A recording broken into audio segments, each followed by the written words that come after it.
Olá, estamos aqui para uma conversa com o professor Fábio Queiroz, da Universidade Regional do Cariri, sobre a atual situação política. O Brasil está pegando fogo. As contradições dos de cima estão se acirrando. Vários eventos indicam um aprofundamento da crise do governo.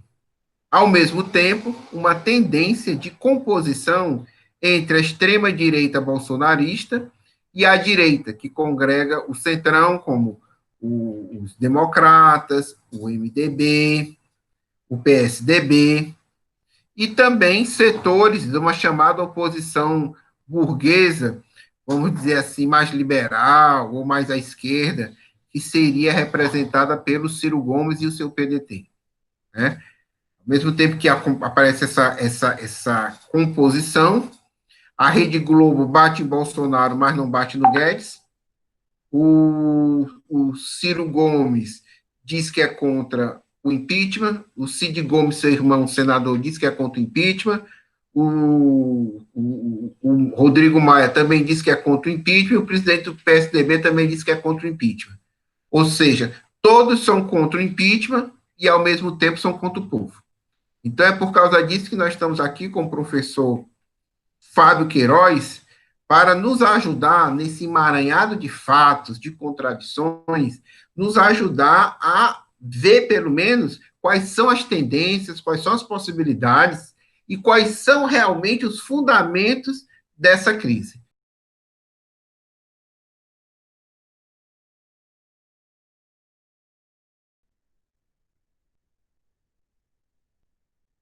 Tá valendo?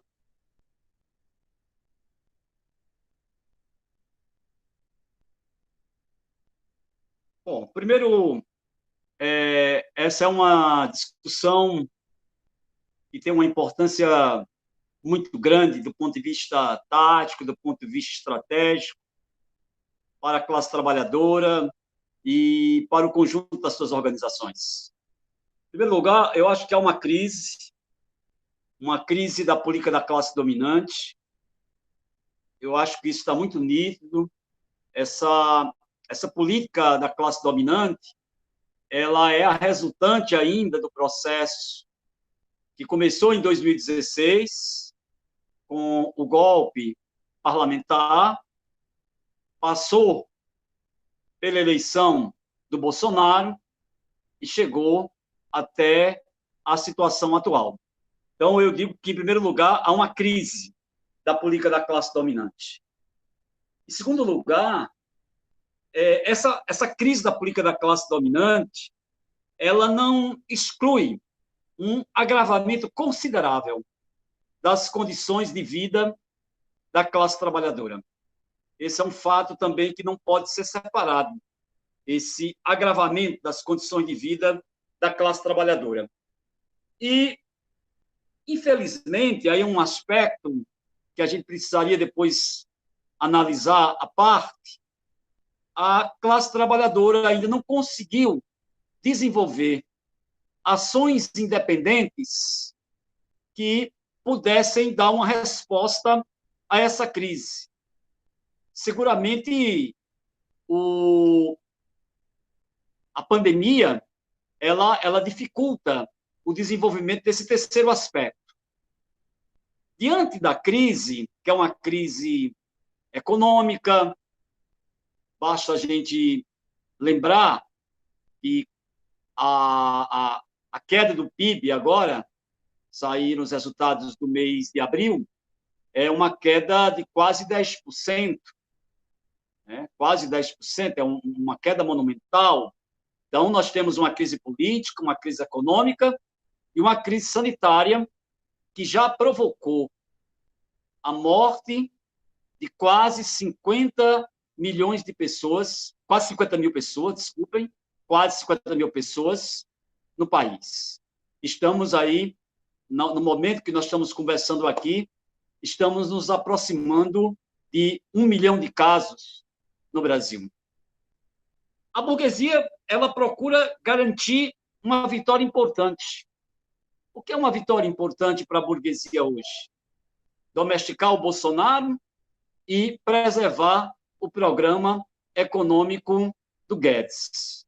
Há uma dificuldade enorme, porque o centro do governo, que se organiza em torno da família, esse centro do governo é fascista e não tem como sobreviver sem a instabilidade, sem funcionar como um aparelho mobilizador. Então, é uma dificuldade. Como domesticar o neofascismo? Ao longo da história, o fascismo demonstrou que não tem uma característica de domesticação. A experiência histórica, pelo menos, demonstra isso. A burguesia tem várias cartas. Ela pode pensar Bolsonaro até 2022, Bolsonaro até 2022, e me parece que essa é a linha da turma da chamada Frente Ampla. É interessante como o discurso da Frente Ampla está se expressando por uma quantidade imensa de canais. Pela televisão, pelo jornal impresso, pelas redes sociais, por meio dos analistas burgueses e também pelas representações políticas. E tanto no centro, como a direita, como a esquerda, um dos mais tradicionais sites da esquerda, que é o Vermelho, você lê o Vermelho, está lá, a serviço da Frente Ampla. Quem não estiver a serviço da Frente Ampla é porque está adotando uma atitude sectária. É preciso superar o sectarismo. E a superação do sectarismo passa pela tática privilegiada da Frente Ampla. Estava lendo o jornal O Povo, uma fala do Cid Gomes, e qual o eixo da fala do Cid Gomes? Vamos construir uma frente ampla para combater o bolsonarismo na eleição municipal em Fortaleza. Então, o discurso da frente ampla está espalhado, está disseminado, esse discurso da frente ampla. É importante que isso seja expresso de uma maneira muito, muito categórica. Precisa ser analisado, né? Analisado de uma maneira profunda. Então, a minha leitura é que os defensores da tática da frente ampla, eles pretendem segurar o Bolsonaro, se possível, até 2022. Por isso que o Maia senta nos pedidos de impeachment, que chegam às dezenas no parlamento brasileiro, e o Maia vai sentando nesses pedidos. É uma coisa tão absurda que no próximo domingo, as torcidas que estão reunidas já praticamente em 17 estados sob a bandeira da defesa das liberdades democráticas contra o neofascismo, essas torcidas estão planejando fazer uma manifestação em Brasília para exigir que o presidente da Câmara dos Deputados saia de cima dos pedidos de impeachment, para se ter uma ideia da situação na qual nos encontramos. O Fernando Henrique Cardoso, o Tasso Gereissati, o Ciro Gomes, o Cid Gomes, todos eles têm um discurso bem arrumadinho. E não é momento para se discutir impeachment. É o mesmo discurso do Maia, que não é o momento para isso. Agora, é interessante, é o momento para você liberar 1,5 trilhão para os banqueiros, é o momento para você aprovar medidas provisórias do governo que atacam o salário dos trabalhadores, medidas provisórias que reduzem o salário o salário dos trabalhadores. Isso pode. Retirar direito, atacar os direitos da classe trabalhadora? Não. Tem pandemia, não tem pandemia, os direitos da classe, eles são rigorosamente atacados. Agora, impeachment, não. Vamos discutir isso não, porque nós estamos no meio de uma pandemia. Só não há a desculpa da pandemia para essa ofensiva brutal contra os direitos sociais, contra os direitos trabalhistas. Bolsonaro, vamos deixá-lo tranquilo durante a pandemia. A classe trabalhadora, essa vai perder o sono, essa vai perder o emprego, essa vai ter a jornada reduzida e junto da jornada reduzida o salário reduzido. Perfeito. Então, essa é a tática dos defensores da Frente Ampla. Essa é a tática. A Globo, o tempo todo, procura preservar o Moro. Ora, nós estamos aí nessa crise monumental com esse episódio da prisão do Queiroz. Né? Nós estamos aí vivendo, no momento que nós estamos aqui discutindo, fazendo essa gravação, o país inteiro está pegando fogo. O circo está pegando fogo com a prisão do Queiroz. Todo mundo discutindo os desdobramentos disso. É bom que a gente lembre que o ministro Moro, no ano passado, procurou proteger rigidamente, firmemente, os negócios da família Bolsonaro. Procurou proteger, procurou cercar, colocar um escudo ali protegendo a família Bolsonaro. Agora, é interessante que qualquer matéria, se a Globo estiver fazendo uma matéria sobre futebol, sobre lixo atômico, em qualquer uma delas aparece o Twitter do Moro. Moro tweetou, falou isso. Ou seja, qual é a tática da Globo? Preparar o Moro para uma saída daqui a 2 anos, uma substituição do Bolsonaro, o Moro com o programa do Guedes. É isso a Frente Ampla que eles estão propondo. É esse o significado mais profundo da Frente Ampla que eles estão propondo. Evidentemente, aí lembremos do Garrincha, é preciso combinar com os russos. Tem que combinar com a realidade. Pode ser que essa tática ela seja curta, não dê conta do tamanho da crise, e eu comecei falando disso, dessa crise da política da classe dominante. Eu não sei se essa política não é curta para dar conta da magnitude dessa crise. Então, esse é um debate importante que nós temos que fazer. E isso pode levar a eles tentarem uma saída um pouquinho mais adiante com a saída do Bolsonaro e o Mourão assumindo, né? Talvez sejam obrigados a fazer isso. No limite, mas isso aí teria que ser a crise chegando a uma situação insustentável. Tentar, via Tribunal Superior Eleitoral, a cassação da... Mas na burguesia, essa hipótese, ela me parece a mais improvável. A mais improvável. A tática deles é segurar o Bolsonaro, cortar as unhas do Bolsonaro para não arranhar ninguém e, com o Bolsonaro com as unhas cortadas, um candidato da centro-direita clássica da burguesia, que era o sonho da Globo na eleição passada, só que o sonho da Globo terminou na eleição de 2018 com a eleição do Bolsonaro. E aí a Globo, evidentemente, que preferia o Bolsonaro do que a eleição do Haddad. A Globo não ia apoiar a Lava Jato como apoiou, não ia apoiar a prisão do Lula como o fez, para aceitar a eleição do Haddad no segundo turno. E agora, o PT deve ter essa nitidez. Achar que a Globo fez tudo isso agora para facilitar uma eleição democrática, o PT voltar ao... Não vai. Eles vão fazer campanha 24 horas por dia, né? Vão usar todas as suas baterias para que isso não aconteça. Então, o próprio Lula, ele começou a ter um movimento mais cuidadoso em relação a essa tática da Frente Ampla, até cobrando dos defensores da Frente Ampla o impeachment. Cadê o impeachment?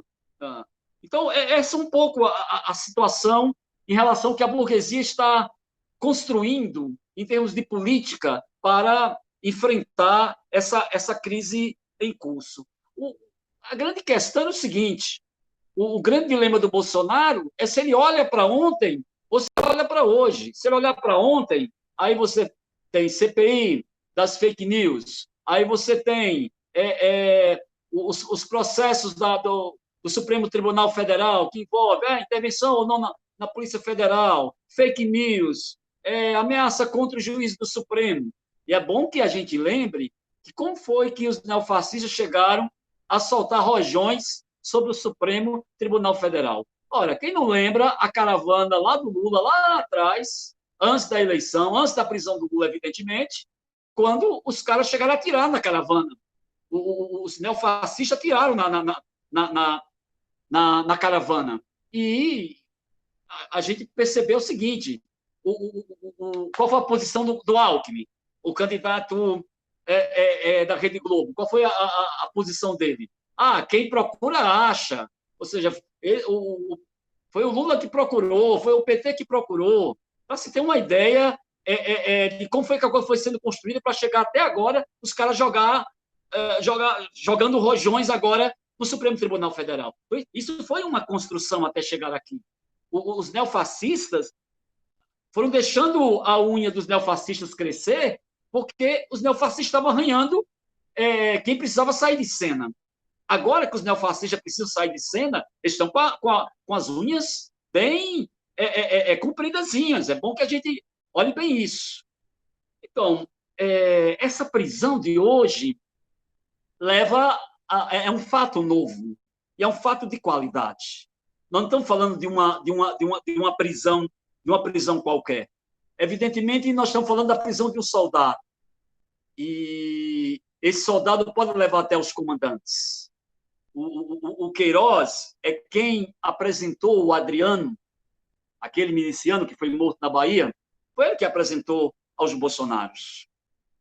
É ele o elo, que fazia o elo entre o bolsonarismo e as milícias no Rio de Janeiro. Aí tem os esquemas das rachadinhas, um punhado de coisas. É preciso investigar como nesses 15, 20 anos a família Bolsonaro enriqueceu como? Faz um discurso contra a corrupção. Vamos investigar a fundo como é que se deu esse processo. A relação com o mercado imobiliário, a relação com as milícias. Vamos fazer toda essa investigação. Essa investigação precisa ser levada adiante. Nós estamos falando de um cara, no caso, o Fabrício Queiroz, que era ligado ao Adriano, o Adriano da Nóbrega, que era ligado ao célebre escritório do crime. E esse escritório do crime está por trás da morte da Marielle. É essa a lógica das investigações hoje em curso, ou não? Então, nós não estamos diante de uma lavagem de dinheiro, um bocado de coisa está sob a luz nesse momento. O Bolsonaro, ele diz que tem uma saída, né? O Weintraub deve estar, inclusive, bem quietinho, achando que com essa tempestade ele vai ser esquecido por um tempo, né? E pode ser até que seja esquecido por um tempo, não sei se por algumas horas ou por alguns dias. O Bolsonaro, ele diz que ele fica sugerindo que tem uma carta nas mãos. E aí seria a saída dele, que seria o apoio nos ombros militares, nos ombros dos militares. Até que ponto isso é blefe? Até que ponto isso tem fundamento real? Até que ponto isso é bravata? Até que ponto isso é algo objetivo? É certo que o Bolsonaro tem um apoio em parcelas da polícia, em parcelas das Forças Armadas. Existe um exército de militares dentro do governo Bolsonaro. É um governo com a quantidade inumerável de militares nos ministérios. Isso não está em debate. O que está em debate é se isso constitui uma base objetiva para que as ameaças golpistas do Bolsonaro elas não sejam mais do que bravatas. Não sejam mais... Porque quem não se lembra que na semana passada, faz alguns dias, o Bolsonaro disse, olha, acabou. Acabou. Depois disso aí já aconteceram tantas coisas.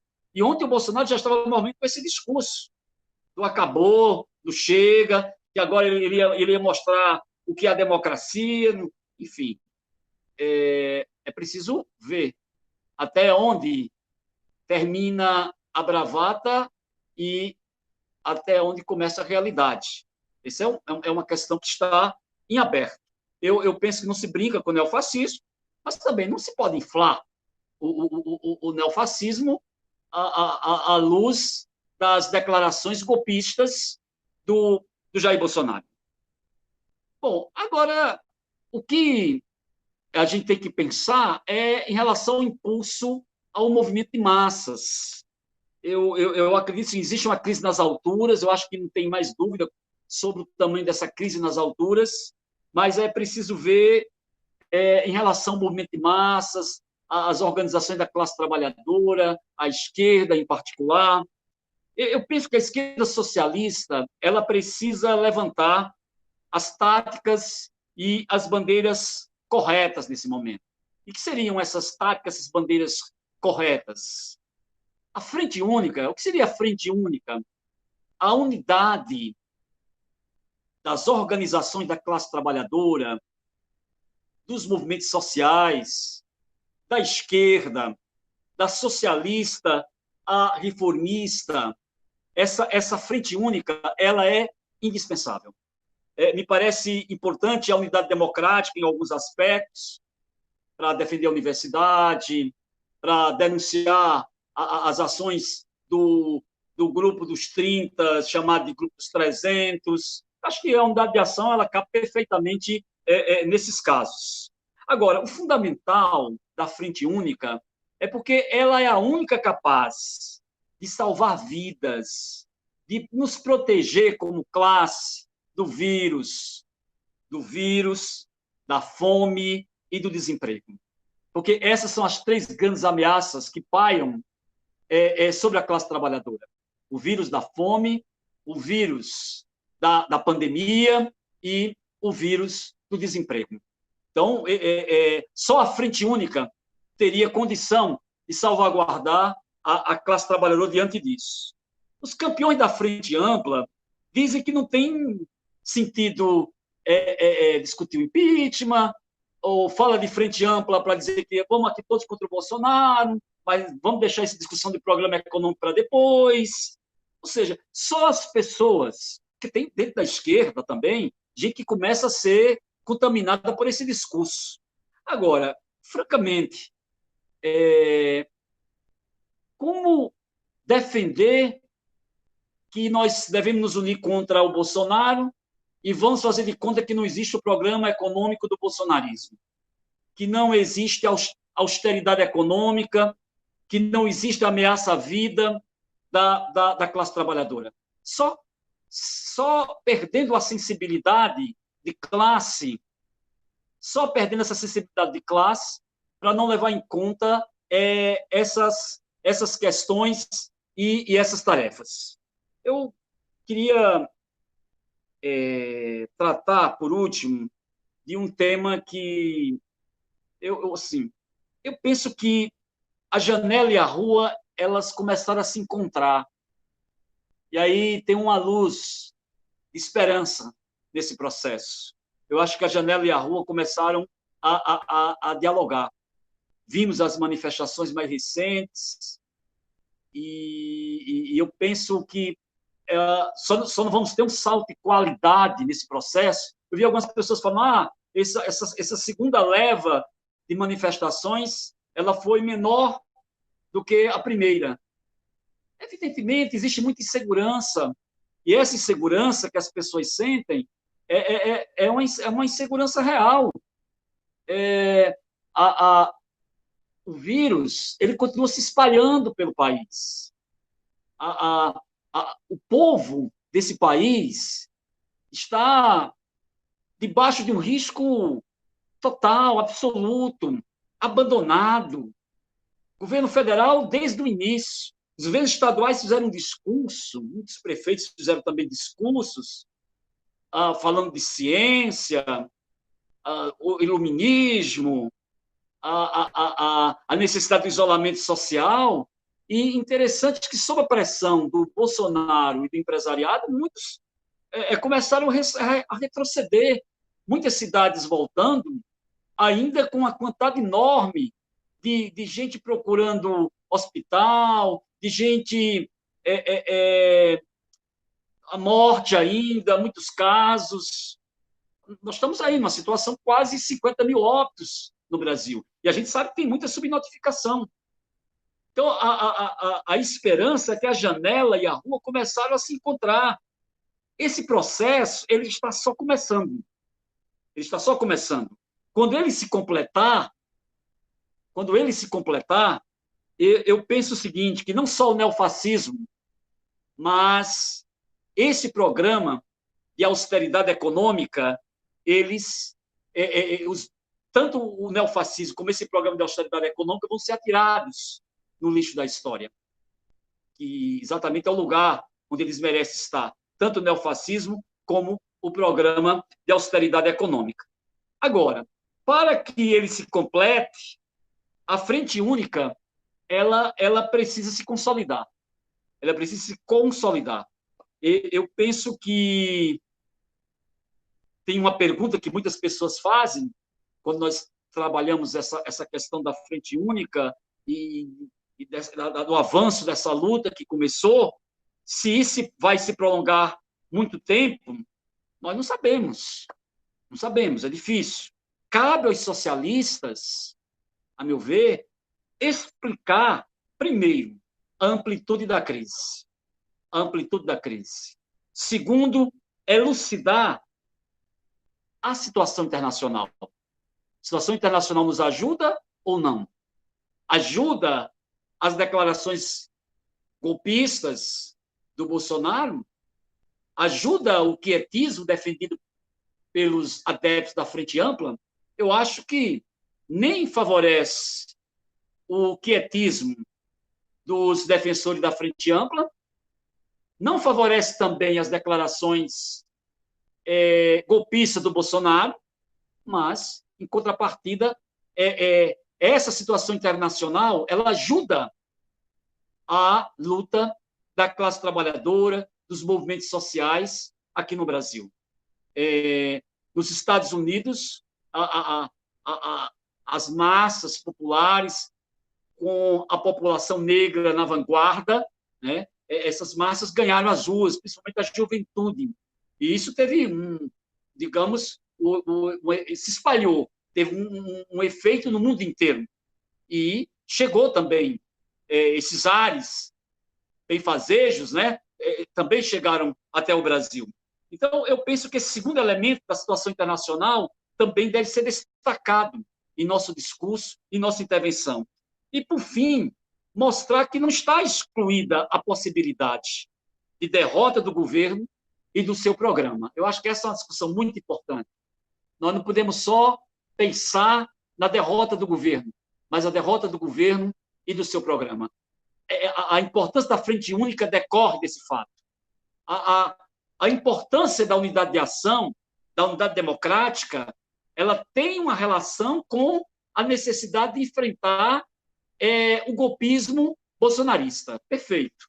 Agora, se nós queremos ir mais fundo e não ficarmos apenas na defesa das liberdades democráticas, mas também na defesa das condições de vida e da integridade física da classe trabalhadora, nós precisamos desenvolver, mais do que nunca, a política da Frente Única, da unidade dos sindicatos, dos partidos de esquerda, dos movimentos populares. Isso é decisivo. Isso tem uma importância fundamental do ponto de vista do presente e do futuro da classe trabalhadora.